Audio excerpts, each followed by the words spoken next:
오늘의 예배 자리 가운데 나오신 모든 여러분들을 진심으로 환영하고 축복합니다. 오늘 이 시간에도 우리 함께 옆에 분들 바라보시면서 인사하길 원하는데요. 오늘 이렇게 함께 인사했으면 좋겠습니다. 우리 이제 예배를 시작하는데 우리 앞자리로 갈까요? 이렇게 한번 인사해 볼까요? 준비되셨죠? 함께 인사하겠습니다. 시작. 네, 어색할 수 있습니다. 네, 좋습니다. 그렇다면 우리 한 번 더 인사해 보도록 하겠습니다. 네, 앞자리 은혜 받는 자리고요, 등받이도 있는 자리고요, 너무나도 귀한 자리입니다. 일찍 와야지만 앉을 수 있는 자리입니다. 우리 한 번 더 인사하실 때에는 우리 다음 주에라도 이렇게 한번 인사했으면 좋겠습니다. 인사하시겠습니다. 다음 주에라도 좀 앞자리로 갈까요? 네, 우리 앞자리에 오셔서 더욱더 주님과의 관계 가운데, 주님과의 예배 가운데 더욱더 친밀해지는 시간들이 되면 좋겠습니다. 우리 함께 자리에서 일어나셔서 하나님의 말씀 함께 합독하도록 하겠습니다.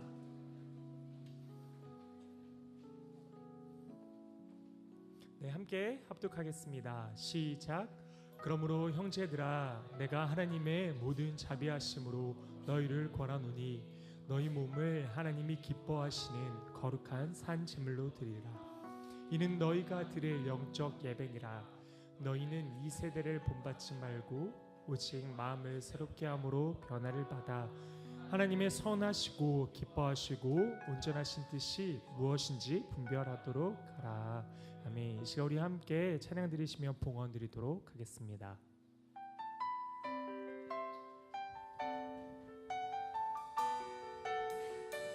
네, 마음의 고백을 담아서 진심으로 함께 찬양과 봉헌 드리며 나아갑시다. 오늘 이곳에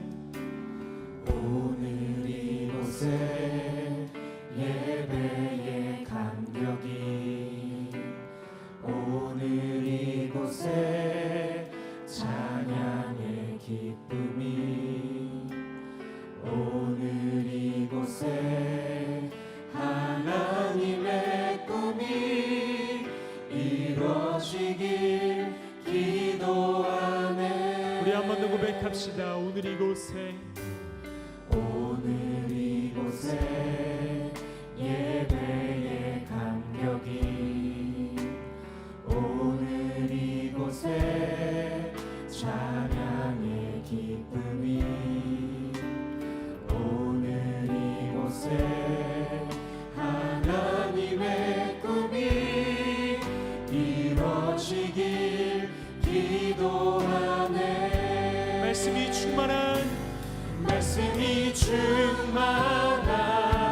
성령이 충만한 하나님의 사랑 흐르는 교회, 삶이 노래되어 이 땅의 소망이 되길 주여 기도합니다. 처음부터 한 번 더 고백하며 나아갑시다.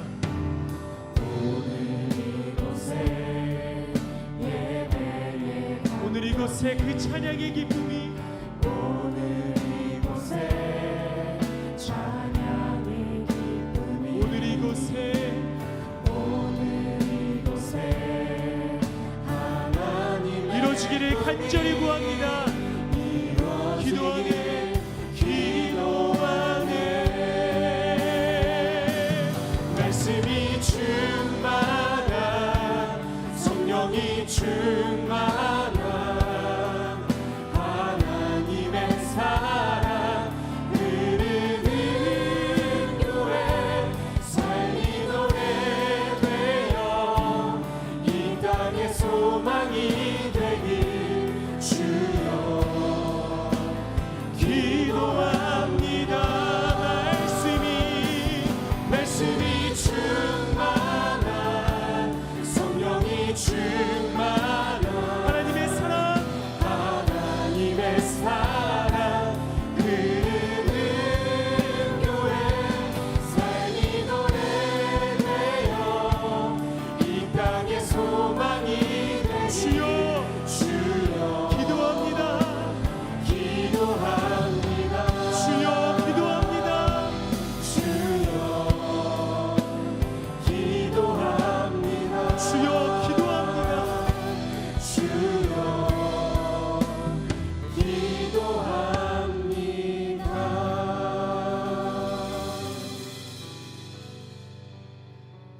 전능하신 하나님, 이 시간에 우리가 우리의 마음을 담아, 우리의 마음을 담아, 우리의 삶을 담아, 우리의 결단을 담아 함께 봉헌으로 올려드리오니 주여 기뻐 받아 주시옵소서.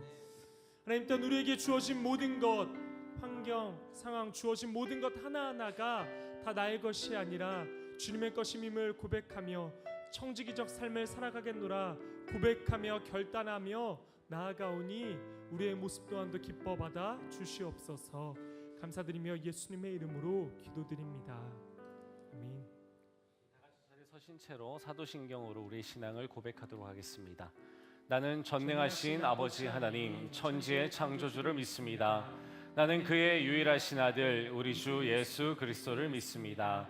그는 성령으로 잉태되어 동정녀 마리아에게서 나시고 본디오 빌라도에게 고난을 받아 십자가에 못 박혀 죽으시고 장사된 지 사흘 만에 죽은 자 가운데서 다시 살아나셨으며 하늘에 오르시어 전능하신 아버지 하나님 우편에 앉아 계시다가 거기로부터 살아있는 자와 죽은 자를 심판하러 오십니다. 나는 성령을 믿으며 거룩한 공교회와 성도의 교제와 죄를 용서받는 것과 몸의 부활과 영생을 믿습니다. 아멘. 자리에 앉으시기 바랍니다. 제정의 말씀을 봉독해 드리겠습니다. 내가 너희에게 전한 것은 주께 받은 것이니 곧 주 예수께서 잡히시던 밤에 떡을 가지사 축사하시고 떼어 이르시되 이것은 너희를 위하는 내 몸이니 이것을 행하여 나를 기념하라 하시고 식후에 또한 그와 같이 잔을 가지시고 이르시되 이 잔은 내 피로 세운 새 언약이니 이것을 행하여 마실 때마다 나를 기념하라 하셨으니 너희가 이 떡을 먹으며 이 잔을 마실 때마다 주의 죽으심을 그가 오실 때까지 전하는 것이니라. 아멘. 우리 성령님의 임재를 구하는 기도를 드리겠습니다. 다 같이 기도하겠습니다. 주님 감사합니다. 오늘도 우리가 9월을 맞이하여서 주님의 몸과 주님의 보혈을 받습니다. 이 시간에 우리와 함께 하여 주셔서 우리 안에 주님에 대한 기억이 생생하게 살아나게 하여 주시고 우리 안에 살아계신 그 주님과의 만남이 지금 다시 한번 일어날 수 있는, 회복될 수 있는 귀한 시간 되게 하여 주시옵소서. 이 시간 성령님과 함께하길 원하고 크신 은혜 함께하길 원하며 예수님의 이름으로 기도합니다. 아멘. 우리 주님께서 잡히시던 날 밤에 제자들과 함께 모이셔서 유월절 식사를 하시는 중이었습니다. 그때 주님께서 떡을 가지사 축사하시고 기도하셨다는 거죠. 그리고 떼어 이르십니다. 죄송해요. 제가 이번에는 안 웃길 줄 알았거든요. 근데 카스테라를 보는 순간 또 웃기네요. 아침에 얼싸안고에서 예배드리면서 처음으로 카스테라를 뜯어봤습니다. 근데 이 향이 또 자극을 하네요. 이따가 이거 드시고 싶으신 분은 제 앞으로 오시면 되겠습니다. 정말 다음부터 카스테라는 절대 안 될 것 같아요. 네, 이거 정말 제가 안 웃으려고 그랬거든요. 이번에는 아까 했는데 뭐 그랬는데 정말 카스테라는 정말 은혜입니다. 자, 주님께서 유월절 빵을 뜯으셨어요. 근데 빵이나 떡이나 뭐 상관없습니다. 어떤 빵이든 상관없습니다. 어떤 사람들은 그때 식사가 유월절 식사였기 때문에 누룩 없는 빵, 예를 들면 여러분들이 보시게 될 이제 전병과 같은 거죠. 부풀리지 않는 이런 빵, 또는 이제 여러분들 뭐 인도 카레 먹을 때 먹는 난이라든지 그런 빵으로만 해야 된다라고 생각하시는데 꼭 그렇지 않습니다. 어떤 빵이든 상관없어요. 중요한 건 주님의 몸을 우리가 이 시간에 기념한다라는 거죠. 우리를 위해서 찢기시겠다고 했던 바로 그 몸입니다. 그리고 식후에 다시 이제 잔을 드시고 그리고 또 축사를 하십니다. 그리고 제자들에게 나누시죠. 나누시면서 하신 말씀이 이것은 너희를 위하여 흘리는 나의 피다라고 얘기를 하십니다. 무슨 피냐? 바로 새 언약의 피다라고 하세요. 무슨 언약이냐? 구원하시겠다라는 언약이잖아요. 우리가 어떤 삶을 살든 주님께서 우리를 구원하시겠다라고 하는 바로 그 언약입니다. 이 구원은 죽어서 천국 가는 것만이 아닙니다. 날마다 바로 이 순간에도 우리가 깊은 수렁에 빠져 있고 좌절과 낙심에 힘들어할 때 우리를 건지시겠다라고 하는 바로 그 구원입니다. 언제 어디서든 우리와 함께 하시겠다는 바로 그 구원입니다. 이 땅에서 지옥과 같은 헬조선이라고 하는 이 땅에서도 천국과 같은 삶을 살아가게 하실, 우리의 마음을 평안케 하시고 우리의 관계를 회복시키실, 우리에게 기회를 주실 바로 그 구원입니다. 그 구원을 우리가